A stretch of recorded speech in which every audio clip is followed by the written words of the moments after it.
Terima kasih Anda kembali bersama kami. Pemirsa, lebih dari 1.000 siswa di Jawa Barat mengalami keracunan massal usai menyantap makan bergizi gratis. Sejumlah kasus juga terjadi di berbagai daerah dengan jumlah yang lebih sedikit. Apakah harus ada yang dituntut secara pidana agar kasus keracunan massal ini tidak terjadi lagi? Berikut ulasannya untuk Anda dalam Top Review.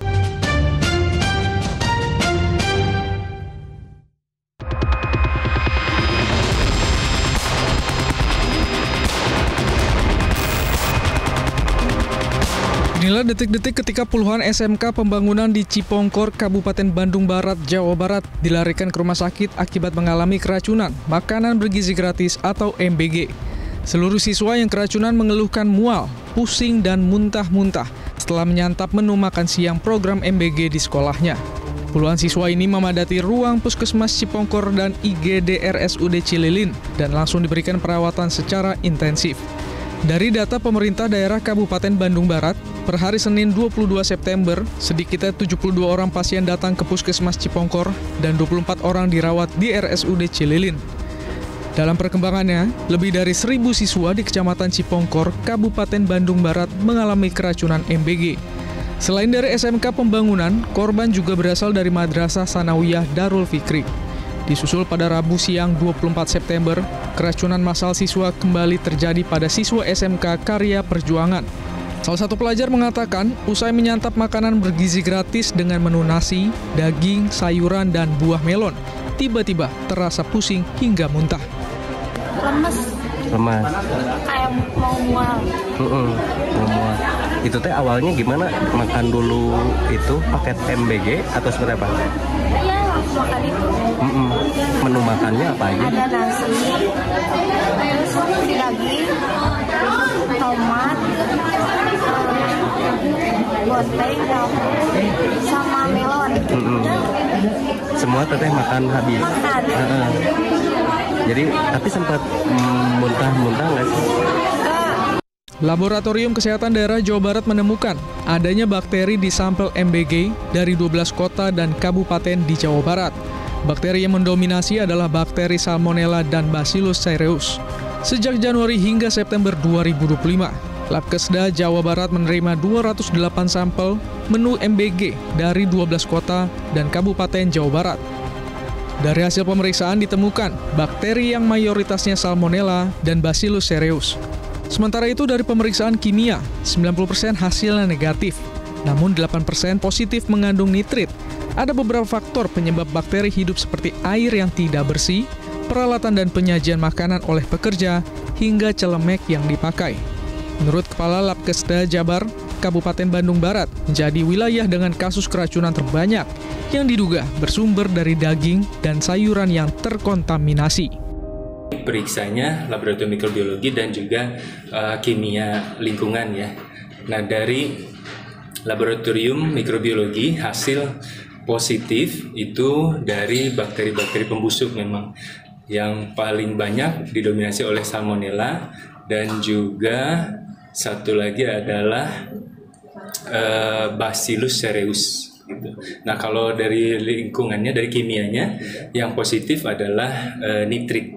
Tapi memang persentasenya kecil begitu ya, dibandingkan dengan hasil negatifnya. Setelah terjadi kasus keracunan massal di Jawa Barat, laporan terjadinya keracunan juga muncul di berbagai daerah.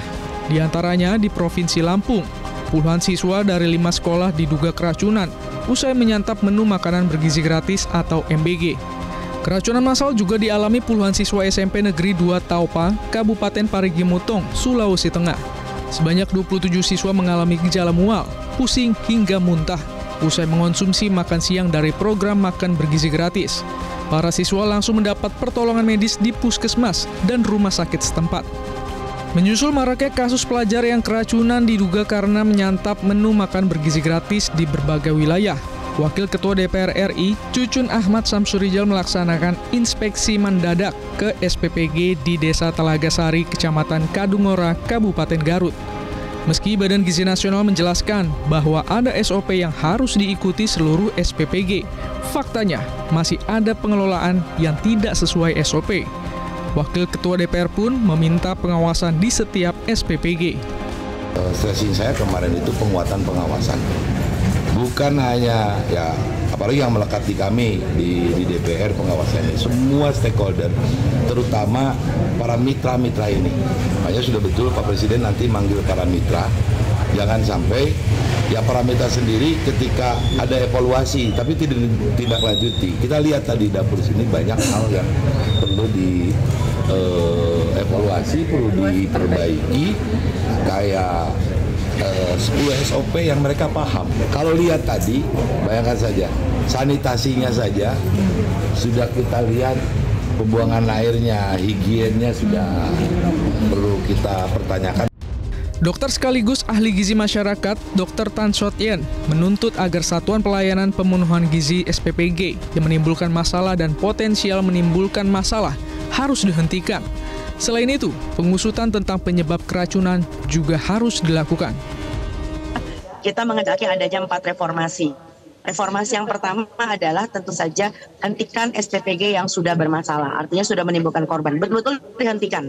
Ya, jadi akan ditata ulang, akan diperbaiki dan sebagainya. Yang kedua adalah tentu saja SPPG yang potensial bermasalah. Anda barangkali lihat di media sosial bahwa ada beberapa SPPG bahkan di daerah Depok, ya nggak usah jauh-jauh, masih dekat dengan Jabodetabek. Itu mencuci tray-nya, mencuci tempat makannya aja di tengah banjir atau kecampur dengan yang lainnya. Jadi ini adalah sesuatu hal yang memang harus tata kelolanya dari awal harus dibenahi. Jadi sekali lagi ini adalah bicara tentang bukan mengusut seperti kayak kita mengusut orang keracunan sianida ya, tetapi ini adalah sesuatu yang sifatnya harus didekati dengan pendekatan epidemiologi. Karena masalahnya korban keracunan ini lebih dari 7.000 sekarang jumlahnya, itu sudah mempunyai beberapa penyebab. Jadi itu penyebabnya harus dibenahi. Presiden Prabowo Subianto akan memanggil Kepala BGN Dadan Hindayana beserta para pejabat terkait membahas permasalahan terkait program makan bergizi gratis yang tengah bermasalah. Presiden mengaku insiden ribuan pelajar keracunan MBG merupakan masalah besar. Ia juga menilai kekurangan yang terjadi adalah hal yang mungkin mengingat program MBG masih di tahap awal.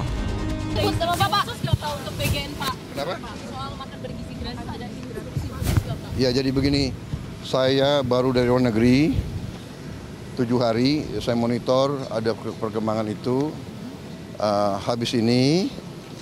Habis ini saya langsung akan panggil Kepala BGN dengan beberapa pejabat, kita akan diskusikan. Ya. Ini masalah besar, jadi pasti ada kekurangan dalam awal. Ya. Tapi saya juga yakin bahwa kita akan selesaikan dengan baik. Ya. Kita harus waspada, jangan sampai ini dipolitisasi. Tujuan makan bergizi adalah untuk anak-anak kita yang sering sulit makan. Mungkin kita ini makan lumayan, mereka tuh makannya hanya nasi pakai garam. Untuk memberi makan sekian juta pasti ada hambatan, rintangan, ini kita atasi, ya. Sementara itu, Kapolri Jenderal Listio Sigit Prabowo memastikan jajaran kepolisian mendalami kasus dugaan keracunan makanan bergizi gratis atau MBG di sejumlah daerah di Indonesia. Kapolri menyebut kepolisian tengah turun ke lapangan untuk mengusut kasus keracunan MBG ini. Ya, Polri saat ini sedang melakukan pendalaman, turun ke lapangan untuk melaksanakan pendalaman satu persatu. Tentunya secara resmi nanti akan kita informasikan. Pakar hukum pidana memastikan bahwa kasus keracunan massal akibat mengonsumsi MBG ini bisa dituntut secara hukum, baik pidana maupun perdata. Ya, kita berbicaranya masalah dampak akibat hukum. Akibat hukumnya apa? Ternyata ada yang pingsan. Pingsannya apa? Karena makan MBG.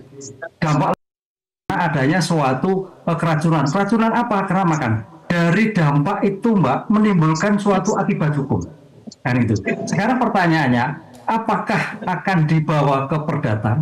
Apakah dalam kepidana? Itu sama-sama bisanya semua. Karena kita bicara pada akibat. Nah, oleh karena itu kalau apalagi sekarang dari MBG koordinator tadi menyatakan adalah kelalaiannya. Nah, konsep kelalaian itu yang muncul sebagai bentuk pertanggungjawaban. Bisa pertanggungjawaban perdata kaitannya dengan perbuatan melawan hukum.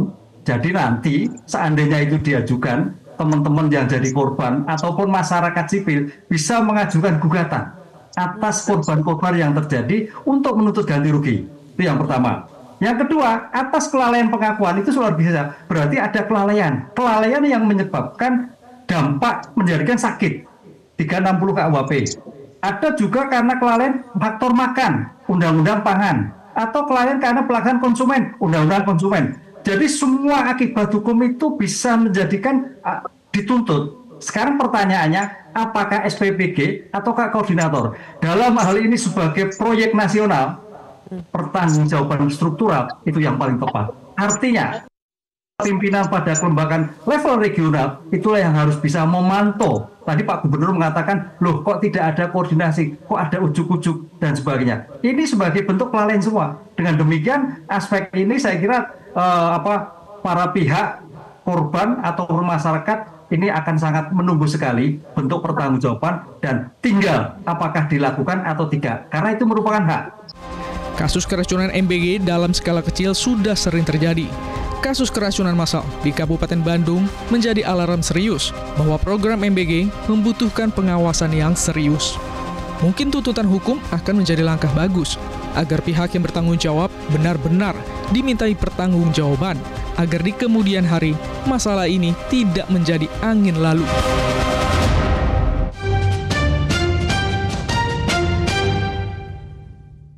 Jelajahi cara baru mendapatkan informasi. Download Metro TV Extend sekarang.